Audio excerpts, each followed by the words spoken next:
हाणे हथ हणा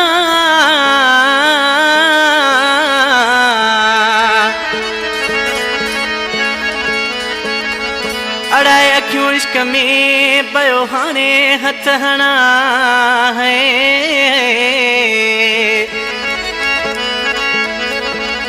ओ काॾे अकबर ज़ंगियाणी वञा सूरन साड़े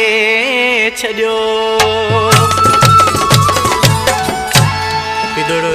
चाचा साईं अकबर ज़ंगियाणी जो ऐं कलाम आहे अनवर ज़ंगियाणी सरकार दोस्त आहे कराची खां कराची जो वेठल साल पकवाजी आशिक में माण्हू रोई दोस्तनि खे चए पियो त वरी असां पंहिंजी दिलि फासाए आख़िर वेठासीं अॻे ॾुख सूर ॾाढा मिलिया आहिनि हाणे ॾिसूं छा थो थिए अला मालिका वरी फासाए पंहिंजी दिलि करे नो इश्क वेठासीं वरी फासाए पंहिंजी दिलि करे नो इश्क वेठासीं निभाईंदो अलाए न अलाए कीअं थींदासीं वरी फासाए पंहिंजी दिलि करे नो इश्क वेठासीं वरी फासाए पंहिंजी दिलि करे नो इश्क वेठासीं निभाईंदो अलाए न अलाए कीअं थींदासीं वरी फासाए पंहिंजी दिलि करे नो इश्क वेठासीं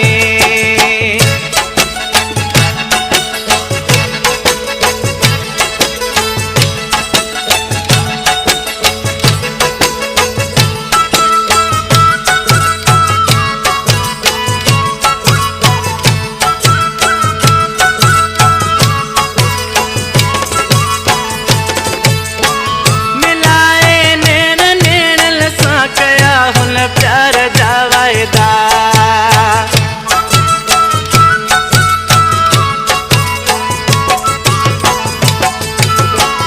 मिलाए नैन नैन सां कया हुन प्यार जा वायदा सच्ची मोहब्बत पिरी शल दे मोहब्बत साण रहंदासीं वरी फासाए पंहिंजी दिलि करे नो इश्क वेठासीं वरी फासाए पंहिंजी दिलि करे नो इश्क वेठासीं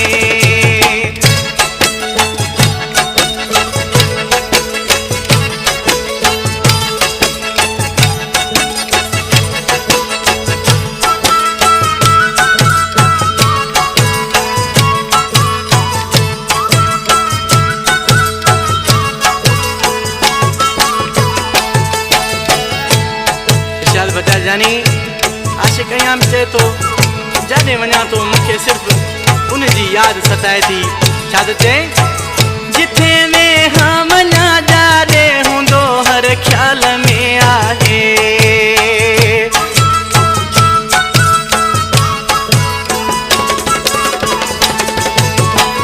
जिथे वेहा वञा जाॾे हूंदो हर ख़्याल में आहे ज़हन में आरुगो जानी विसारे भी न सघंदासीं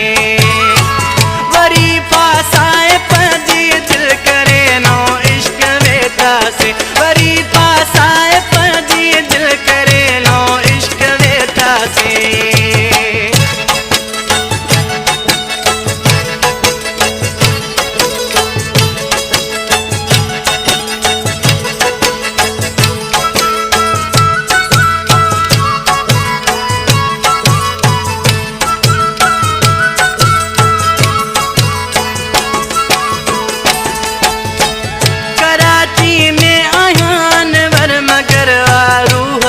पासे